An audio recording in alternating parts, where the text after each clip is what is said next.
Bienvenidos a G20 News World, noticias relevantes de la industria automotriz, presentadas por Mau Espinosa. Comenzamos. Hola amigos, ¿cómo están? Bienvenidos al News Board de esta semana. Vamos a hablar de varios puntos, resumen de lo que vamos a hablar el día de hoy. Primero, los precios accesibles de autos y el crecimiento salarial neutralizan alzas de las tasas de interés, por lo menos en el mes de septiembre.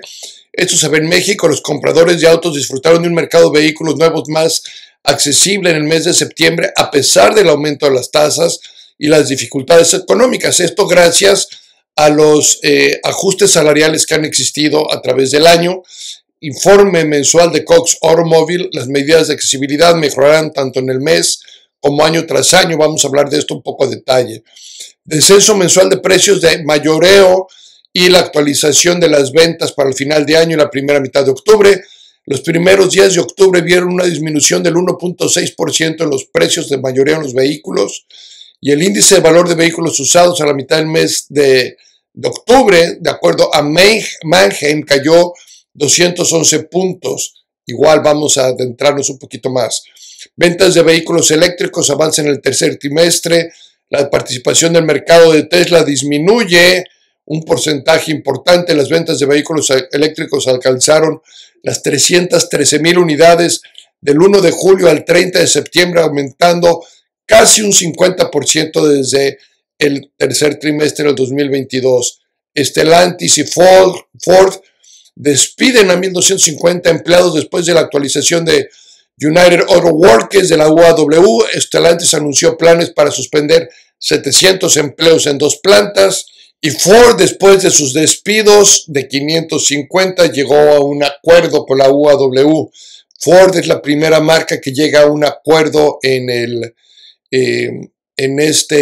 esta huelga. Veamos quién sigue. Parece que el ojo lo trae General Motors. Pudiera ser que Stellantis pudiera alcanzar un acuerdo primero. Yo creo que por lo menos otras 2 semanas antes de enterarnos de alguna noticia de estas dos. Lo que sí es que habíamos hablado que Ford iba a ser la primera en llegar a un acuerdo, y Ford fue la primera que llegó a un acuerdo. Está complicado quién va a ser la segunda. Pudieran ser las dos, quién sabe. Lo que sí es que no creo que vaya a darse antes de 2 semanas, pero sí creo que se dé el arreglo antes de Acción de Gracias.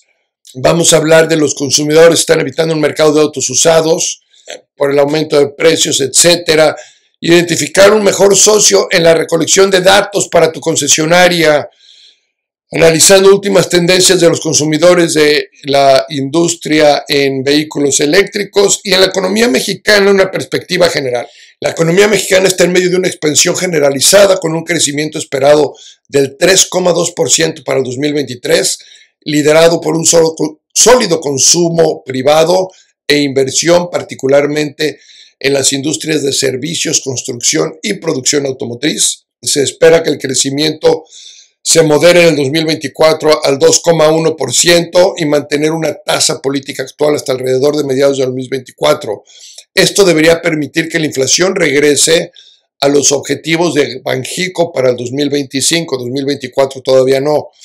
Para lograr un crecimiento sostenible e inclusivo que requieran una amplia serie de reformas, de las cuales vamos a hablar un poco de ellos, incluyendo la reconfiguración en los cursos de las cadenas de suministro globales y el aumento de la inversión pública para mejorar y dirigir mejor los recursos, entre otras cosas. Muy bien, comenzamos con nuestro podcast de esta semana: la accesibilidad de nuevos autos, crecimiento de vehículos eléctricos y despidos en medio de las acciones de la UAW y la economía en México. A principios de esta semana, los compradores de automóviles experimentaron una mejor accesibilidad para vehículos nuevos a pesar del aumento de tasa de interés, reportando una disminución a 42.2 semanas de ingreso como costo de un automóvil nuevo en los Estados Unidos. En México está cerca de las 58 semanas. Mientras tanto, la primera mitad de octubre vio una disminución en los precios de mayoristas de autos usados del 1.6%. De acuerdo a nuestra información, México empieza a ver una disminución importante de 2.3% en el mes de septiembre contra el promedio del año. La venta de vehículos eléctricos aumentaron el tercer trimestre con un notable aumento del 49.8% desde el tercer trimestre del 2022 y la introducción de 14 nuevos modelos, lo que llevó a que los EV representaran casi el 8% de las ventas de automóviles en el tercer trimestre. Tesla, a pesar de las ventas por recortes de precios, vio una disminución de su participación en el mercado de más de la mitad o más del 50%. Después de las acciones intensificadas por la huelga por parte del sindicato de la UAW y un cambio significativo de política por parte de su presidente Shawn Fain, tanto Stellantis como Ford anunciaron despidos totales por 1,250 empleados y más titulares para estar al tanto de la semana en la noticia. Estos despidos se anunciaron antes de llegar a un acuerdo, sobre todo la parte de Ford, se anunciaron a principios de semana. Ford y la UAW llegan a un acuerdo el viernes de esta semana y durante el fin de semana se espera que la UAW acepte por completo la propuesta de Ford. Así que arrancaríamos el lunes 30 seguramente, en la semana del 30 de octubre al 3 de noviembre, se estará ratificando la aceptación de la UAW del acuerdo de Ford con ellos para poder reiniciar sus operaciones y que el enfoque ahora sea con General Motors y Stellantis, donde va a ser una carrera todavía seguramente de 2 semanas y media más antes de que escuchemos algún acuerdo por parte de las dos empresas. Los precios accesibles de autos y el crecimiento salarial neutralizaron las alzas en tasas en septiembre. Los compradores de autos disfrutaron de un mercado de vehículos nuevos más accesible a pesar del aumento de la tasa de interés y las dificultades económicas. Las medidas de accesibilidad mejoraron tanto mes a mes como año tras año, con el costo aproximado de 42.2 semanas, como les comentaba, para poder de ingresos para comprar un vehículo nuevo.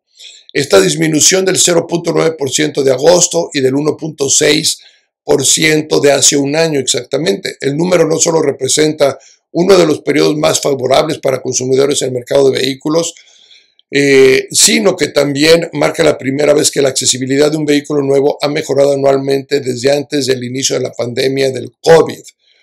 Este dato en México, una vez que leímos esta noticia en México lo sacamos y en México andamos como en 59 semanas, pero no tenemos el dato anterior. Estaremos empezando a medir ese dato para poderlo manejar para México. El descenso mensual de precios y mayoristas y la tasa acumulada de crecimiento en la primera mitad de octubre, o los primeros 15 días, vieron una disminución del 1.6%. Primero los precios de mayoristas y el índice de valor de vehículos usados a la mitad del mes cayó 211 puntos, lo que representa una disminución del 3.3% comparado contra octubre de hace un año. El ajuste estacional disminuyó la caída. El cambio de precio no ajustado en la primera mitad de octubre cae un 2.6% contra septiembre, mientras que el precio no ajustado bajó en un 5.5% contra el año anterior. Todavía un poco de preocupaciones. En este sentido, cualquier combinación de aumento de las tasas de interés, mayores precios en la gasolina, un cierre del gobierno, una extinción de conflictos internacionales en curso podrían hacer que el sentimiento del consumidor se deteriore aún más. Entonces, ya esto aplica casi que para todas las industrias. A ver cómo vamos avanzando. Definitivamente todos los conflictos que están viviendo de forma internacional van a tener una repercusión tarde o temprano en las economías. Esperemos que se resuelva también pronto. Las ventas de vehículos eléctricos avanzan en el tercer trimestre y la participación del mercado de Tesla disminuye al 50%. Las ventas de vehículos eléctricos totalizan 313,000 unidades entre el 1 de julio y el 30 de septiembre, aumentando un 49.8% desde hace un año exactamente, un 5% desde el segundo trimestre del 2023. 14 nuevos modelos han ingresado al mercado, un aumento aproximado del 85.7%. Esta diversificación de productos y de modelos también origina estas mayores ventas al dar más opciones a los clientes. Casi todos los recortes de precios de los eléctricos de este año provienen de Tesla, a pesar de su resistencia anterior a hacer estos descuentos. Ahora lo han obligado a adaptarse para mantener la demanda. Los ajustes han aumentado las ventas totales de vehículos eléctricos a fabricantes automotrices en un 19.5%. Esto por lo general sucede cuando vemos que una de las marcas líderes ajusta precios.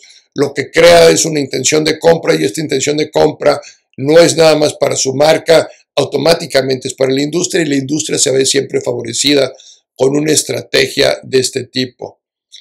Hablábamos de que Stellantis y Ford despidieron a 1.250 empleados después de la actualización de la UAW a finales de la semana pasada. Justo hace una semana, Stellantis había anunciado sus planes para suspender a 700 empleados en 2 plantas de Indiana, poco después de una transmisión en vivo organizada por el presidente de la UAW, Shawn Fain. Durante esa transmisión, Fain reveló que ya no proporcionaría un aviso anticipado de nuevas huelgas a los fabricantes para asegurar que los paros mantuvieran su efectividad. A principios de semana, el sindicato intensificó su huelga contra Ford al apuntar a su planta de ensamblaje de camiones en Kentucky, y una fuente de ingresos para la empresa muy importante.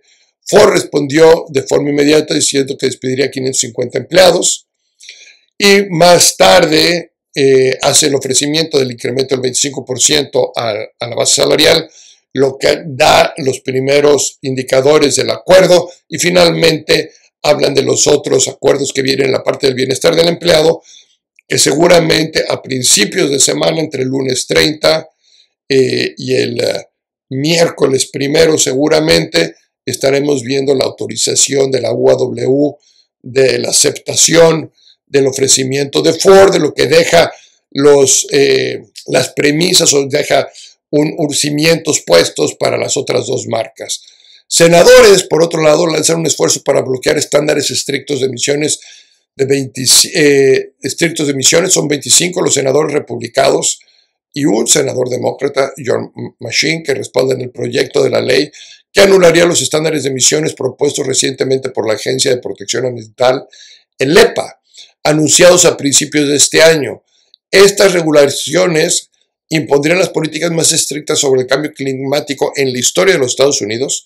La fecha efectiva de la propuesta está aproximadamente a 4 años, de los cuales el volumen permisible de gas emitido se reduciría año tras año.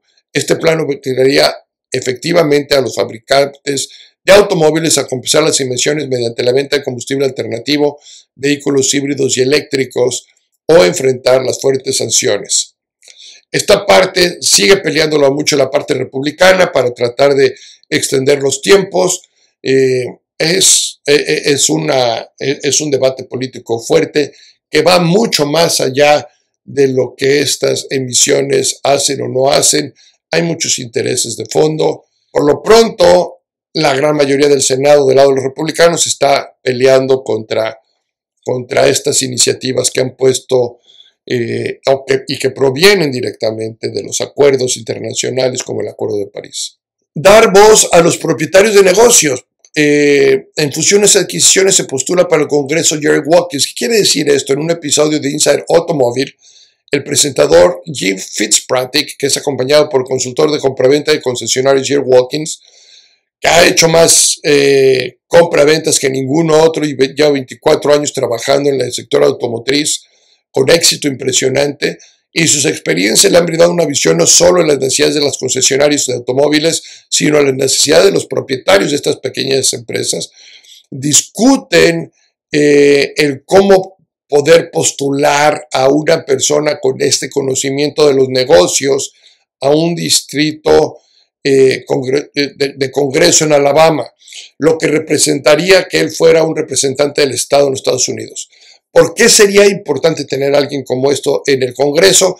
Es una persona que vive y que ha vivido durante 24 años lo que los dueños de negocios que generan empleos, que pagan impuestos, que administran impuestos, igual que en México, porque en México las agencias automotrices somos los principales administradores del IVA.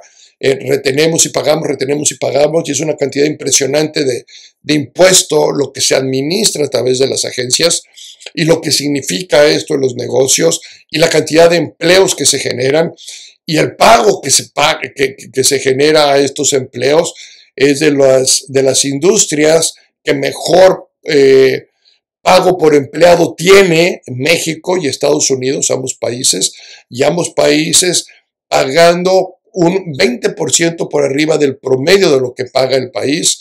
Estados Unidos anda como por ahí del 22%, México anda un poquito más arriba, México anda como en el 23,5%. Entonces, la media del país tiene un pago, la industria automotriz está pagando más o menos un 23% arriba.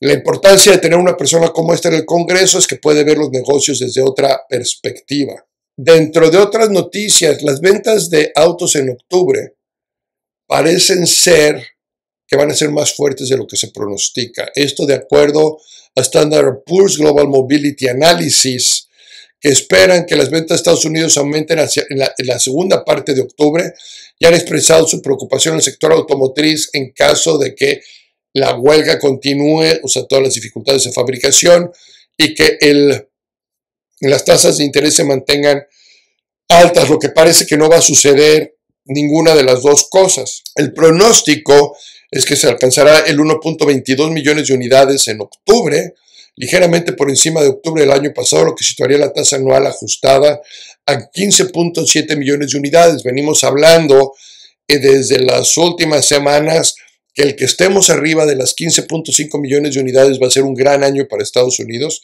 México debería estar llegando o superando el 1.350.000 unidades. También es algo que creemos que pondría a México en una situación muy distinta. El crecimiento del 2024 no sería en la misma proporción que creció el 2023, sin embargo sí esperaríamos que exista ese crecimiento. Y nomás como referencia, se tenía pensado que Estados Unidos este año llegara a los 14.8, 14.9 millones de unidades, va a llegar a 15,5, algunos dicen que 15.7, tomando en consideración de cualquier modo todo lo que tiene que ver con la huelga, con las marcas americanas, pero también la cantidad de inventario que existe tanto en las agencias como en las fábricas de las otras marcas que no son americanas, todo lo que se está importando a México, todo el inventario que se tiene también en las fronteras, en todas, incluyendo los puertos que son fronteras, hay muchas unidades disponibles y va a venir un empuje fuerte de cierre de año. Esto presionaría los presupuestos para 2024 en el sentido de que un crecimiento aún proyectado de un 8-9% o hasta el 10% sobre el cierre de las ventas del 2023 se traduciría en realmente un crecimiento como de otro 15-17% contra lo que se tenía proyectado. Entonces hay mucho del año que se fue adelantado y aún así creemos que el 2024 seguirá siendo un año de crecimiento importante. Y aunque estas cifras parecen ser sólidas, hay que advertir que estas proyecciones, hay mucha presión por la venta. Esta presión por la venta también tiene que ver con seguramente reducción en los márgenes para las agencias, presión por parte de las marcas por ocupar ese número uno, por desplazar todo este inventario, que es mucho inventario que se tenía ya realizado desde antes y que por la falta de todos los componentes que existió durante todo este tiempo empiezan a salir y vemos que la entrega, no nada más en el sector de autos, pero sino también en el sector del camión pesado, se empiezan a integrar a todo esto. La huelga de la UAW también amenaza con frenar el ritmo de las ventas en los Estados Unidos, aunque el alcance de este impacto está o es muy debatible. Se estima que el cierre de las fábricas relacionadas con el sindicato hasta el momento solo han evitado la venta de unas 150,000 unidades. Los fabricantes también han aumentado la producción de otros modelos, elevando los niveles de inventario de vehículos nuevos hasta 2.5 millones de unidades para el 15 de octubre. Por un lado disminuyen, pero por otro lado aumentan. Esto representa un efecto neto de más de medio millón de unidades en el mercado en Estados Unidos, que eventualmente algunas de estas también son de exportación. Sin embargo, si la huelga se extendiera a más instalaciones, entonces pudiera haber un cambio distinto. Cambiando toda nuestra plática a México, vamos a hablar de de la economía mexicana, lo que pasó este año y hacia dónde creemos que va el próximo año. Este es nuestro análisis. La economía mexicana se encuentra en medio de una expansión generalizada. Se espera un crecimiento del 3,2% para el 2023, liderado por un sólido consumo privado e inversión privada, con una notable fortaleza en sectores de servicio, construcción y producción automotriz. Esto ha llevado a tasas de desempleo históricamente bajas y tasas de utilización de la capacidad de fabricación históricamente altas. Las autoridades han mantenido admirablemente la deuda pública bajo control. La política monetaria está correctamente enfocada en reducir la inflación. Se espera que el crecimiento económico para el 24 se modere del 3,2 al 2,1, aunque la política fiscal será más flexible para el próximo año, amplificando su prociclicidad. Van a ser más cíclicos. Su impacto en el crecimiento se verá limitado por restricciones de capacidad vinculantes y a continuación de una política monetaria restrictiva y un crecimiento más lento de los Estados Unidos. Mantener la tasa actual hasta alrededor de mediados del 2024 debería permitir que la inflación regrese a objetivos de Banxico establecidos para el 2025. Aguas, lo que va a pasar el 2024 nos dice hacia dónde iría el 2025 y la parte importante aquí es mantener esas tasas para que la meta de Banxico del 2025 se cumpla. Los riesgos para las perspectivas de crecimiento están equilibradas en general. Un crecimiento en Estados Unidos más fuerte de lo esperado o un multiplicador fiscal más grande podrían impulsar el crecimiento de México. No creo que el multiplicador fiscal se dé a menos que haya un cambio dramático en la forma de gobernar el país. Sin embargo, un aumento en la aversión global al riesgo, un mayor camino para las tasas de interés en las economías avanzadas o retraso en la implementación de proyectos clave en la infraestructura de México pesarían sobre la producción y los riesgos para la inflación se considerarían un poquito más a la alza. Asegurar un crecimiento sostenible e inclusivo en un entorno global complejo requerirá una amplia serie de reformas. La reconfiguración en recursos de las cadenas de suministro globales es una oportunidad importante para México, especialmente la proximidad de México con los profundos vínculos comerciales que tiene con el país vecino, Estados Unidos, que lo convierten en un lugar clave para el nearshoring, algo que hemos visto que está sucediendo mucho en México, y este nearshoring de producción específico para el mercado estadounidense. Sin embargo, capitalizar este potencial y competir con otras ubicaciones de producción requerirá abordar desafíos estructurales de data larga en México, al tiempo que se siguen políticas macroeconómicas prudentes.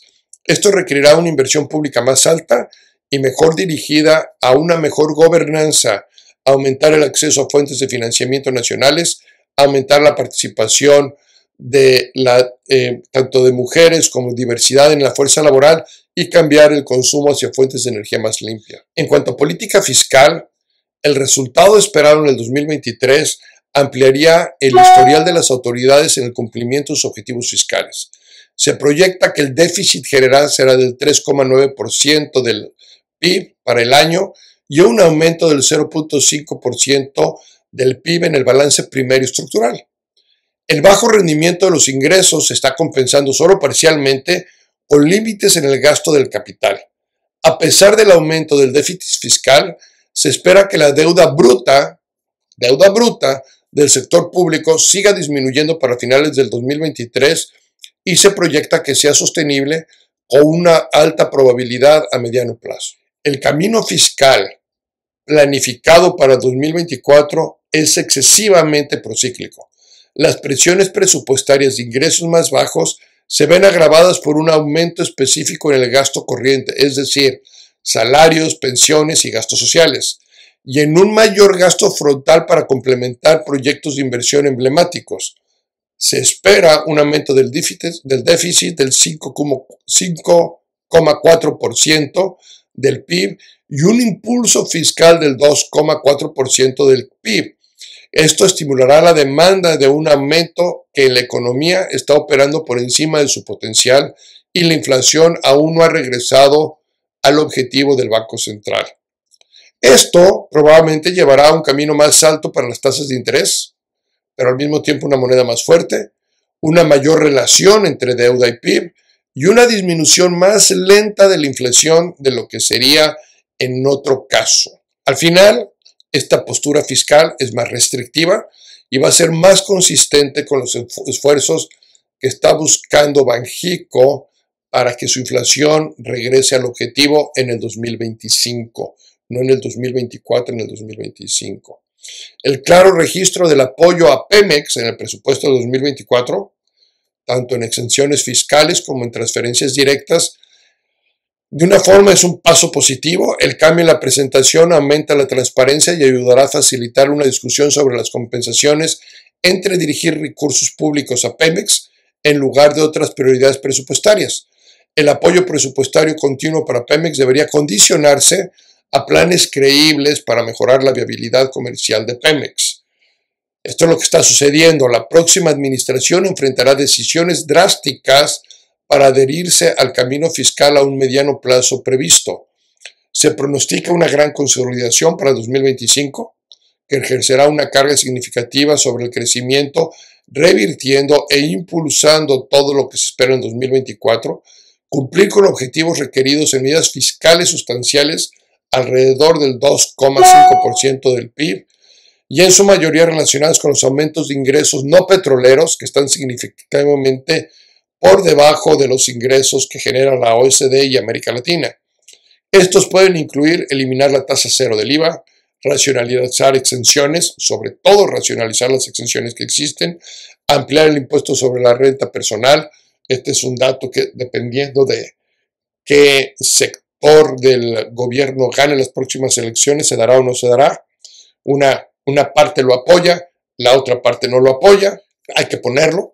No sabemos cuál de los votos a dar, al mismo que el aumentar los impuestos a la propiedad. Igual, una parte del gobierno apoya este aumento del gobierno y otra no. Entonces tenemos dos que le apoyan un lado, dependiendo de los que ganen de un lado, y hay otras dos que tienen que ver con los que ganen del otro lado. Es muy clara la división que existe en estas opiniones en las dos carreras políticas que existen para dirigir al país. El marco fiscal a mediano plazo debería ser más sólido y fortalecido en la credibilidad política y fiscal. Esto es importante independientemente de quién quede, y garantizar una mayor coherencia en la combinación de políticas.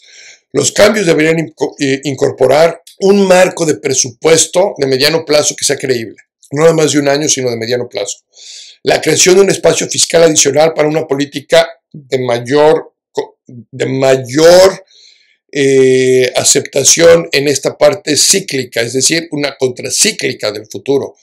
Cláusulas de escape más claras, limitadas a las circunstancias exponenciales y específicas. Anclar la política como un camino descendente para la deuda PIB, lo que es la relación deuda-PIB, que realmente exista una política donde vaya disminuyendo esto, no importa quién quede, y la mejorar de la capacidad del pronóstico fiscal. Un marco fiscal de este tipo institucionalizaría el compromiso de larga data del gobierno con la responsabilidad fiscal. En política monetaria, la postura proactiva de Banxico definitivamente ha sido fundamental para contrarrestar las presiones inflacionarias, las sucesivas altas en la tasa de la política y la orientación adelantada mejorada ha mantenido ancladas las expectativas de inflación a largo plazo. Ya ha llevado a una reversión del repunte de la inflación. Sin embargo, la inflación aún no está en un camino duradero a la baja. En particular, la inflación en servicios ha resultado persistente, posiblemente reflejando un retraso en la transmisión de las presiones de los costos. El presupuesto expansivo para 2024, que incluye un aumento frontal en el gasto, representa un desafío adicional a corto plazo para las perspectivas inflacionarias. Como tal, la política monetaria debería seguir siendo restrictiva hasta que los indicadores de inflación se dirijan de manera decisiva hacia el objetivo que tiene Banxico o el Banco Central, basado en las perspectivas macroeconómicas actuales. Es posible que esto requiera posponer una reducción de la tasa hasta mediados del 2024. Entonces sí esperamos mantener una tasa de interés alta por lo menos el primer cuatrimestre completo. A partir de mayo empezaríamos a a poder cambiar de opinión dependiendo de lo que pase entre enero y abril. Después de un periodo de cambio significativo en la política monetaria y las prácticas de México, hay margen para que Banxico realice una revisión estratégica interna de sus operaciones y comunicaciones.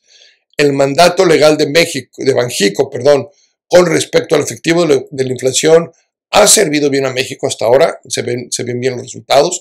Con el tiempo, Banxico ha mejorado sus prácticas de comunicación, incluyendo más recientemente y proporcionando tanto pronósticos de inflación como orientación cualitativa. En este contexto, sería productivo evaluar el impacto de estas innovaciones, sacando las lecciones de experiencias en otros países y surgiendo posibilidades de cambios futuros en los procesos, en las tomas de decisiones. El que se genere este tipo de información ayuda en toma de decisiones, tanto en inversión interna como inversión externa, mantener los dineros en México, como no mantener los dineros en México, algo que hemos visto que ha funcionado este año. Los dineros se han mantenido en México, el dinero no ha salido de México, y las autoridades siguen comprometidas en confiar en la flexibilidad del tipo de cambio para facilitar el ajuste a los choques externos y domésticos.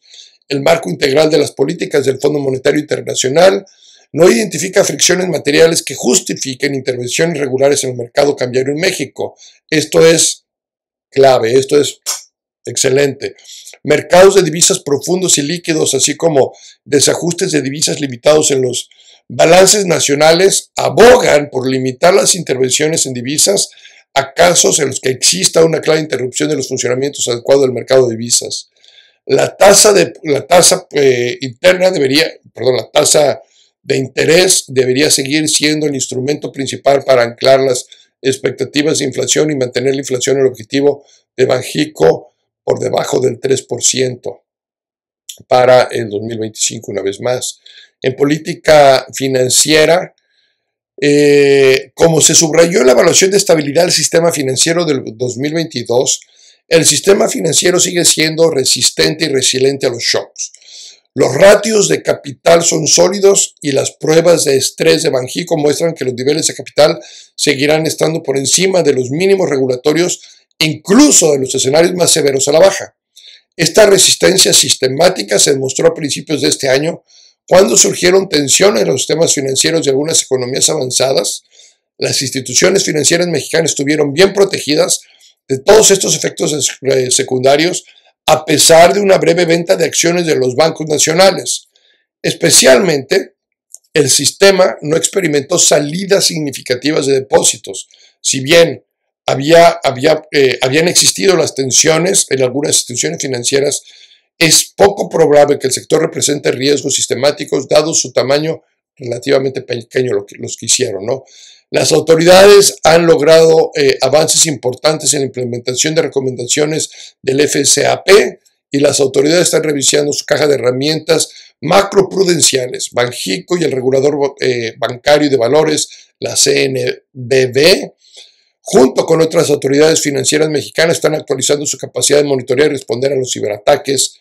Banxico también ha introducido medidas para expandir su marco de pruebas de estrés de liquidez, lo que ha generado mucha confianza a nivel internacional y hace que se mantenga como uno de los bancos centrales más sólidos del mundo, sin lugar a dudas.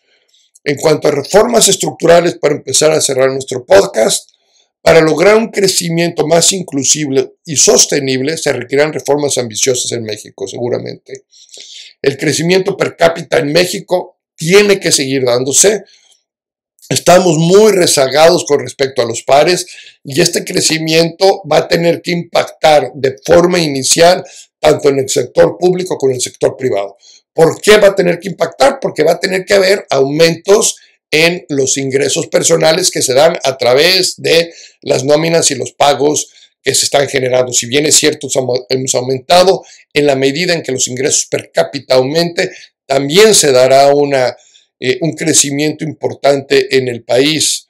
Medidas recientes por parte de empresas estadounidenses para diversificar las cadenas de suministro han llevado a un aumento en la adquisición de insumos desde México. Sin embargo, asegurar las ganancias potenciales de las redes que existen y la proximidad con Estados Unidos requerirán de un conjunto revitalizado de todas las reformas que estamos viendo que están pasando, que con la entrada de todas estas empresas de nearshoring hemos visto cómo ese ingreso ha subido, cómo la oferta salarial sube empezamos a ver en muchos negocios que existe una escasez de talento fuerte. ¿Qué es la retórica que hay una escasez de talento? No, más bien, más allá de existir una escasez de talento, había sueldos bajos. Y con la llegada de otras empresas que están empezando a ofrecer sueldos más altos en todos los niveles, que esto va a hacer que se generen muchos ajustes del ingreso per cápita. Algunos, si ustedes quieren y les gusta verlo así, apoyado por el gobierno. A otros que no les gusta verlo así, apoyados por la industria privada. No me importa cómo lo veas, de uno o del otro. Al final el ajuste se está dando. Y este ajuste de mejor ingreso per cápita, que hace que el país crezca, hace que la economía dé vuelta, que el cliente empiece a comprar más y que esto lo veamos reflejado en cada una de nuestras industrias. En la nuestra, que es la industria automotriz, esperemos que el dato que tenemos actual, que es de 58 semanas de ingreso para comprar un vehículo, y la fórmula es muy sencilla. Tú sacas el ingreso promedio del país, aplicas una tasa entre el 15 y el 22% de lo que sería dirigido al vehículo, sacas tú el valor de un vehículo y haces la división y te va a salir el número de semanas. En Estados Unidos ha bajado, se logró un nivel histórico en las 42.2 semanas. Este nivel histórico se da no necesariamente por un ajuste en los precios de los vehículos, que sí han bajado ligeramente, pero más bien por un ajuste en la parte salarial. En México esperamos que este ajuste en la parte salarial también se ve, porque entre la medida en que se dé este ajuste en la parte salarial, aún cuando ha cambiado el portafolio de productos, seguimos estando en un nivel de accesibilidad todavía importante que hay que seguirlo midiendo. Muchas gracias, seguiremos hablando y empezar a hablar un poco más de premisas de presupuesto, de cierres de presupuesto, de consejos para presupuestar tanto gastos como ingresos, como órdenes de reparación, como unidades, productividades por departamento. Lo empezaremos a hablar a partir del próximo podcast la próxima semana. Que tengan una excelente semana. Muchas gracias por escucharme. Hasta la próxima. No te pierdas el próximo episodio de G20 News World. Todos los lunes.